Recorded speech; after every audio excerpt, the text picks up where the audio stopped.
My pulse raced. My chest pounded. I could feel my heart, my head getting flushed. My face was burning. A heart attack? No, Mr. Toastmaster. Ladies and gentlemen, it was not a heart attack. I learned that I had to give a speech. I'm sure each and every one of you have had this symptom at one time or another. Perhaps you've never given a speech, but think back to the days when you were in school. The teacher announces that there's an exam. All of a sudden, your pulse races, your heart pounds, your face becomes hot and flush.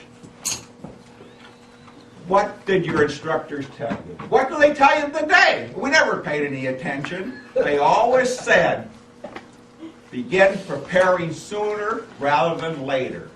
Don't burn the midnight oil. Don't cram for that exam the night before. Well, we didn't do it. But if you're going to prepare for a speech, the first thing you must know, the first essential element is prepare sooner rather than later. This will not keep away the butterflies. They'll still be in the stomach, but they're going to fly in formation. It's going to help you do a much better job. The second element in preparing your speech is to understand what a speech is. It's not talking. We all talk. Now, I realize that some of you wives would wish that the husbands would talk more to them. But a speech is really a painting with words. And it's the painting that's to tell the story. It's like when you go to the art museum. You see these paintings by these master artists, and you don't look at the brush strokes, you look at the painting itself. And that's what a speech is. Abraham Lincoln once said about a fellow attorney, he can elicit so few facts from so many words. So few facts from so many words.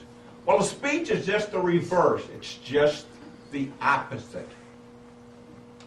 What you want to do, the third element in preparing for a speech, is recognize the audience you're speaking to. Because every audience is different. They're made up of different people.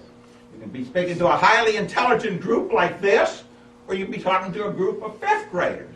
And how you prepare depends upon the audience.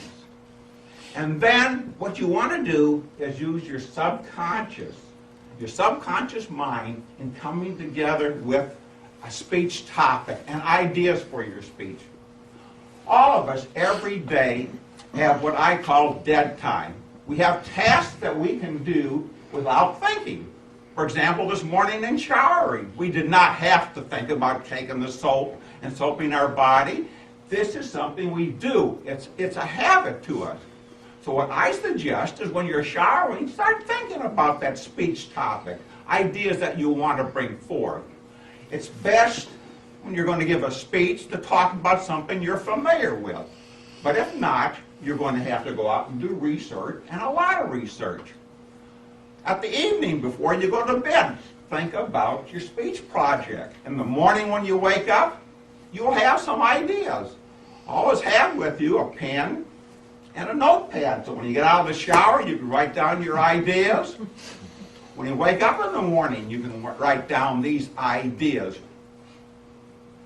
Once you have the content in your mind, then what you want to do is go forth and find somebody and try these ideas out on that person to see how they work. What you want to do is not find your best friend. That person is your best friend because he or she sees the greatest quality in you and would not be able to recognize faults that you have. I've been married 45 years, and I don't think my wife has ever found any fault with me. On the other hand, you don't want to use your worst enemy because even if you give a speech greater than Lincoln's Gettysburg Address, your worst enemy is going to find a lot to tell you about that speech that is not good. Find a neutral person that can objectively talk to you, explain to you what is good about your speech and what is not.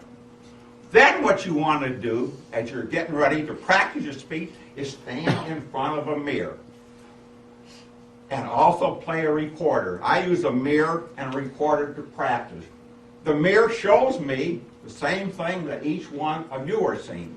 And I apologize for what you're seeing. I know it's not much. And it also lets me know whether I'm using gestures correctly, what other problems I may have. And I go through and I listen after I've taped it to find out where my strong points are and where my weak points are, where I could put humor into the story, because you always want humor in every story. And I can also use this recording to tape myself and know how much time I'm using, because each speech has a certain time. You want to stay within that time frame. And then the next thing, and the final thing you want to do is practice, practice, practice. You want to have a very solid opening. Why? Because people come to a group meeting like this with problems from work, problems from home, and you want to grab their attention. If you're the first speaker like I am, I have to take you as you are. Now, the second speaker is going to have a problem because he is going to have to get you people thinking about him and not this wonderful speech I just gave. Then you want to have a clear ending so that people know that they should do something. What you can either do is summarize the things you've told them, or you can give them a call to action. And in between the opening and your conclusion, you want 2 or 3 points to give to the people. Now, if you follow all of these elements that I set forth, and I do have them written out, and they'll be available after the meeting for you to take home, then you will use preparation to make you a strong, effective speaker.